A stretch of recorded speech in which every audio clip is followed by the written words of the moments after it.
Ahoy, my friends, and welcome back to another story time with Doc. Tonight, we have another fine story for you.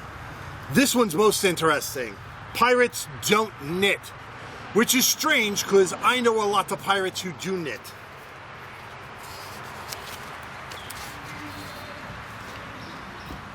Aboard the Jolly Bumperdink are pirates hunting ships to sink. They fly the Jolly Roger high when launching an attack nearby. They love to steal fine jewels and gold. They're brave and fearsome, strong and bold. Except for Jim. He's not so brave. He hates how all the rest behave.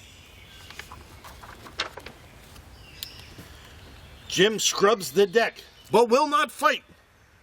His mom says fighting isn't right.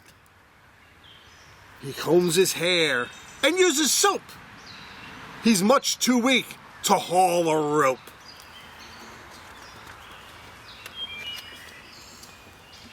And while the crew all sing each night, Jim sits and knits by lantern light. Jim started knitting simple squares while trying to ignore all the stares. His knitting talents grew and grew. He'd soon made hats for all the crew. We can't wear these and still be feared, they moaned when other pirates sneered. So poor Jim's hats were never worn, which left the lad a bit forlorn. But Jim did not stay feeling blue. He started knitting something new. Great Captain Blackbeard's matched his name. His beard put all the rest to shame. Jim smiled as he began to knit. A massive beard, the perfect fit. The captain wondered jealously. Grown overnight? How could that be? The others knew what Jim had done and thought they'd all get in on the fun. They each asked for a long gray beard. These snagged on things and interfered. The captain knew what he must do. These beards were tripping up the crew. No more beards except my own. He felt it fair, but knew they'd moan. The crew now asked for blue and green, and beards with stripes were quickly seen. The captain thought he smelled a rat. He pulled one beard. Look at that! Oh no, Jim, it's day, not night, and you weren't knitting out of sight. The captain snarled, "Stop knitting, Jim. If you want these, you'll have to swim." Jim's needle, wool, and half a vest were soon afloat and heading west.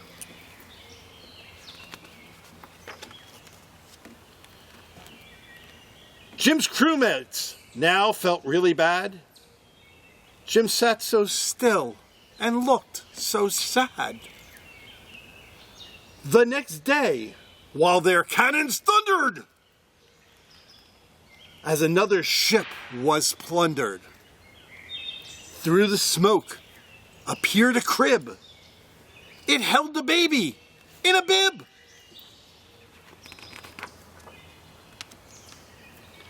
His mom and dad could not be found. The pirate shrugged and passed him round.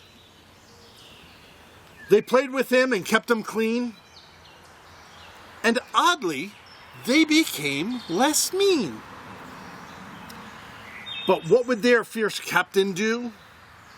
He frowned and laughed and joined in too.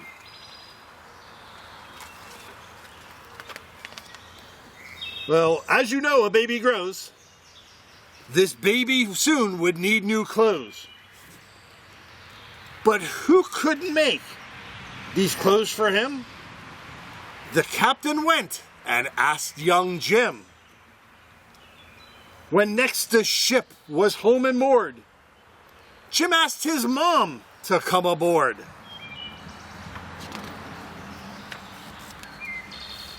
She taught the crew to knit and sew, and things good parents ought to know. These dads have stopped their pirates' ways. They fish now while their young son plays.